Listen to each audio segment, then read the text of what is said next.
kebocoran itu tidak akan terjadi selama manajemen security-nya diperkuat. Itu menjadi persoalannya gitu.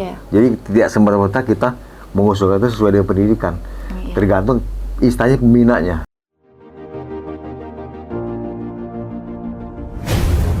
Tetap bersama kami, Tubabaku Streaming Radio, The Goodness of Tubabaku.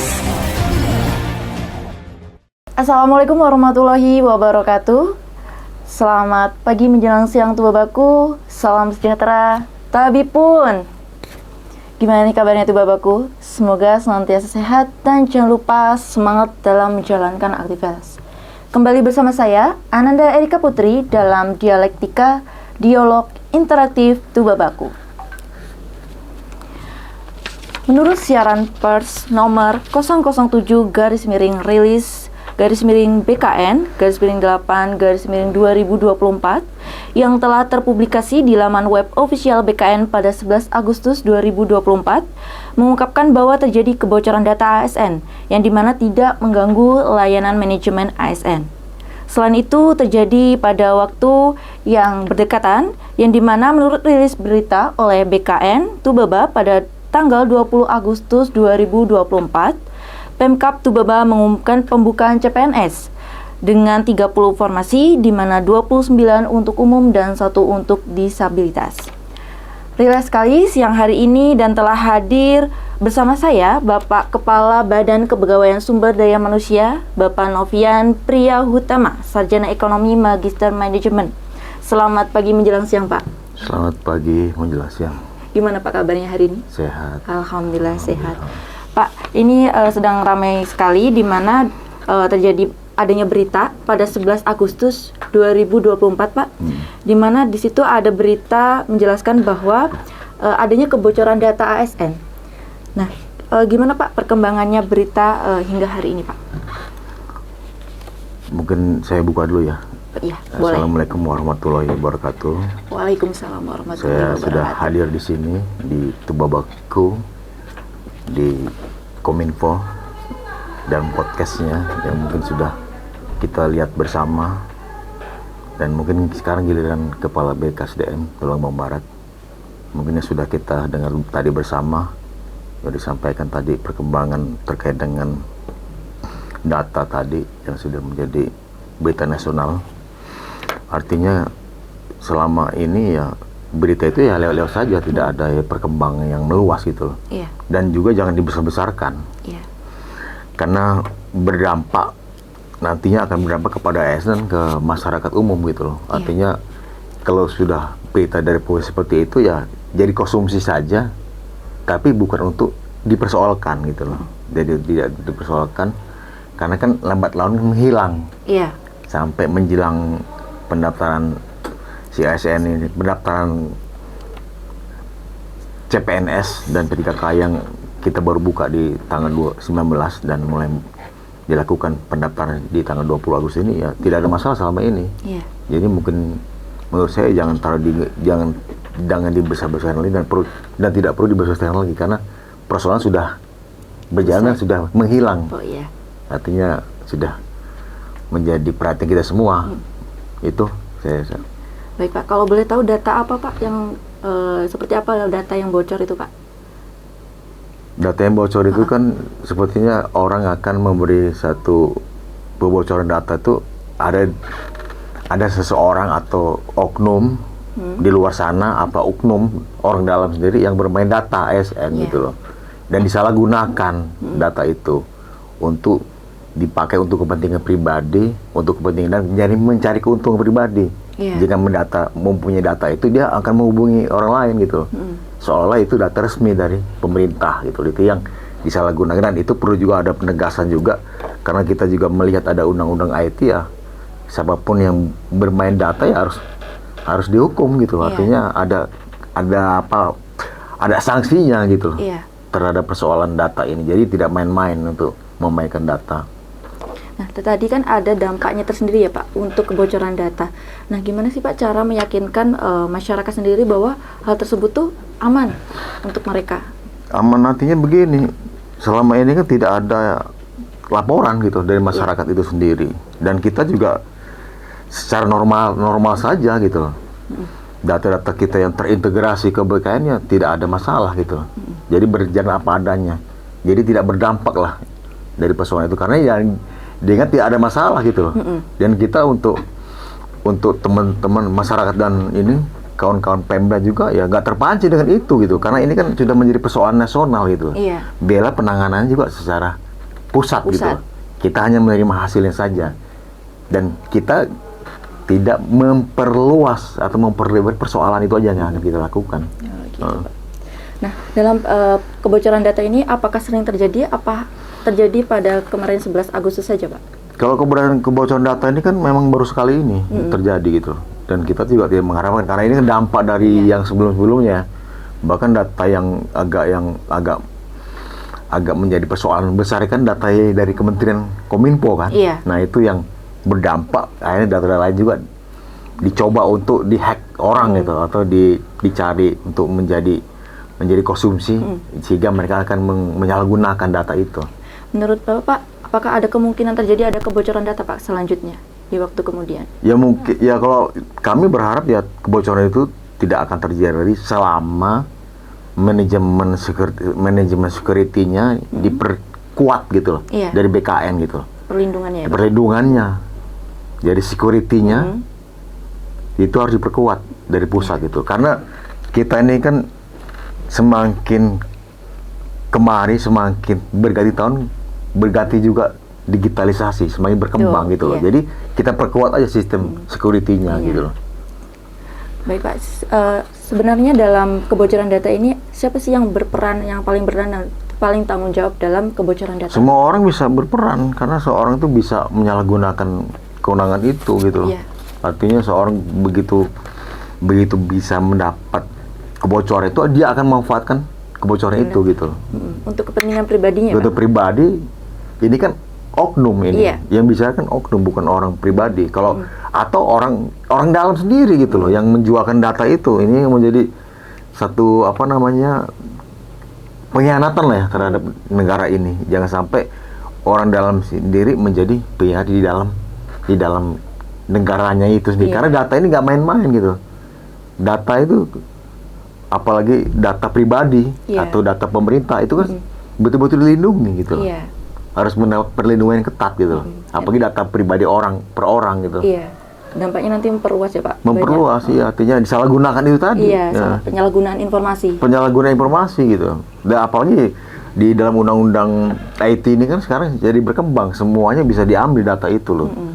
Bisa dihack orang gitu loh. Dan orang-orang yang hacker-hacker ini kan, ini tidak menutup kemungkinan ini ada orang-orang yang terlatih gitu loh. Bukan orang-orang yang di kantoran, justru orang-orang yang mungkin tidak diartikan dalam arti sesungguhnya. Orang-orang itu bisa ada di masyarakat dan mereka terlatih secara otodidak gitu loh. Nah itu yang kadang disalahgunakan gitu. Baik Bapak, kan tadi bahwa kebocoran data itu diharapkan tidak akan terjadi lagi. Nah gimana sih cara untuk BKN sendiri untuk meyakinkan masyarakat agar tidak terjadi kebocoran data kembali, Pak? Karena kebocoran itu kan memang dari pusatnya memang sudah ini. Kita ini tadi memperbaiki password tadi. Dibuat sistem berkala gitu loh. Passwordnya dirubah-rubah gitu loh. Artinya ada keamanan sendiri. Username-nya juga harus dirubah gitu. Passwordnya juga harus dilihat tiap berapa bulan sekali. Jadi ada pengulangan untuk pengamanan gitu loh. Berarti perubahan username passwordnya tadi harus dipikirkan. Baik Bapak. Nah, penggantian passwordnya ada juga Pak berita terbaru juga ada tentang pembukaan CPNS ya Pak di 2024, di mana berita tersebut rilis pada 20 Agustus 2024 Pak. Nah tanggapan Bapak adanya pembukaan CPNS itu gimana Pak? Pembukaan CPNS ini mungkin menjadi harapan ya, menjadi harapan setiap orang, menjadi keinginan setiap orang untuk bisa menjadi CPNS, karena ternyata sesuai data di masyarakat CPNS itu menjadi idola, menjadi prioritas utama gitu, walaupun ada pekerjaan lain gitu. Nah, alhamdulillah di tahun 2024 ini, karena 2 tahun berturut kita belum pernah mengadakan formasi penerimaan CPNS, maka di tahun 2000 kita adakan CPNS yang tadi yang sudah dilihat di websitenya BKD Tubaba, di BKPSDM Tubaba itu ada 30 formasi, jadi 29 teknis, 1 yang disabilitas ya. Iya. Itu. Betul. Jadi diharapkan kita dari BPSN harus bisa memberikan servis yang baik terhadap penerimaan ini, karena ini hak semua orang gitu. Iya. Semua orang bisa mengikuti seleksi ini. CPNS. CPNS. Baik Bapak, untuk pengumuman pembukaan CPNS itu kan ditentukan oleh apa Pak indikatornya? Kan awalnya terdengar pada bulan Mei ya Pak, 2024, mundur hingga Agustus, ini gimana Pak? Jadi kalau penetapan formasi itu menjadi tugas fungsinya dari Menpan RB. Itu menjadi tugas untuk formasi CPNS seluruh dinas, instansi, lembaga di Indonesia. Formasi itu yang mempunyai tugasnya Menpan RB. Kenapa mereka kemarin menjadi keterlambatan atau menunda pengumuman itu? Karena mungkin ada pelaksanaan teknis yang menjadi kendala di Menpan RB. Kalau kita di daerah hanya menunggu aja kapan pelaksanaan itu akan dilakukan gitu. Menunggu dari pusat ya? Iya, menunggu dari pusat.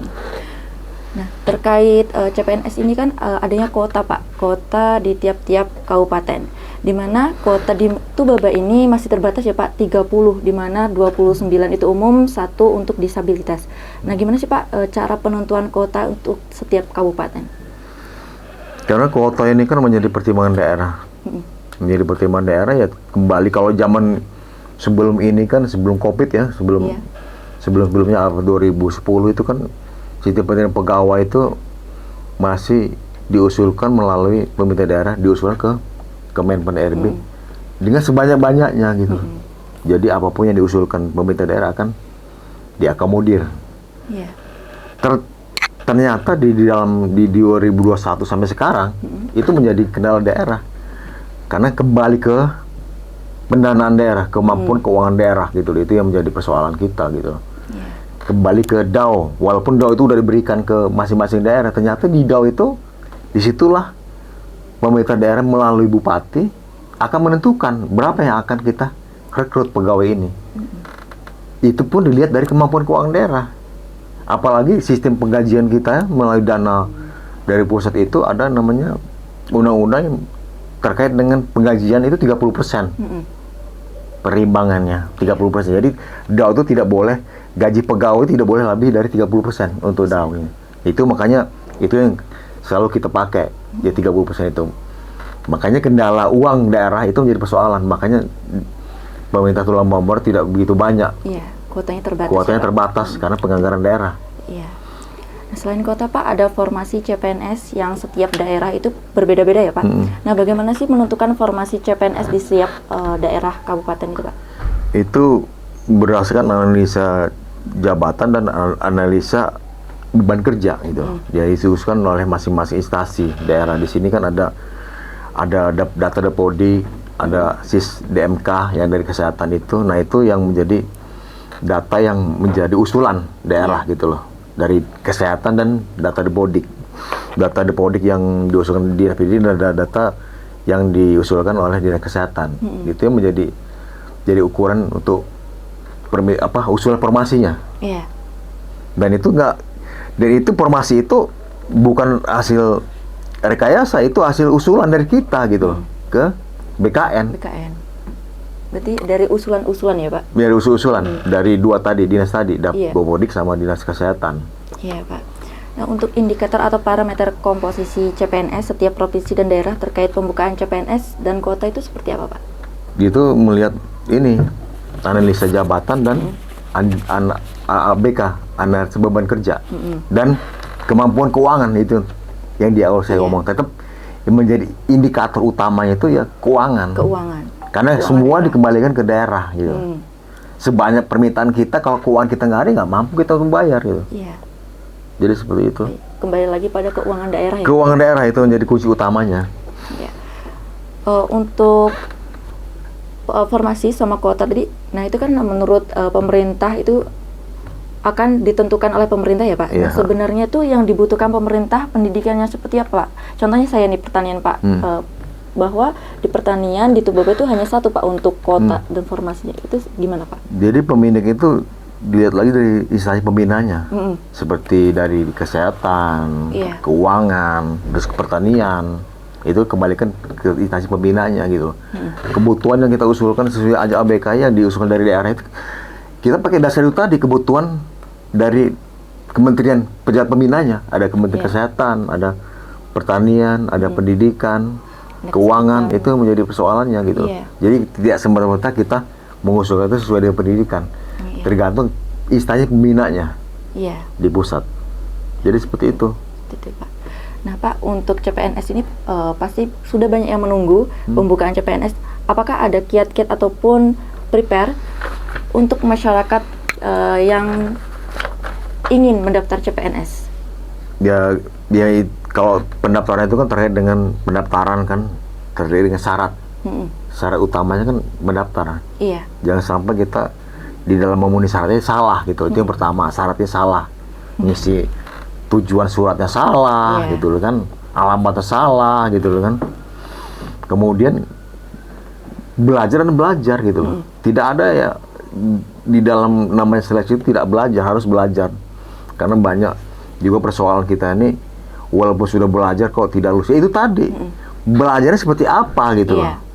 Kita menganggap diri kita sudah bagus, Maksimal. udah maksimal. Ternyata ada orang lebih maksimal lagi.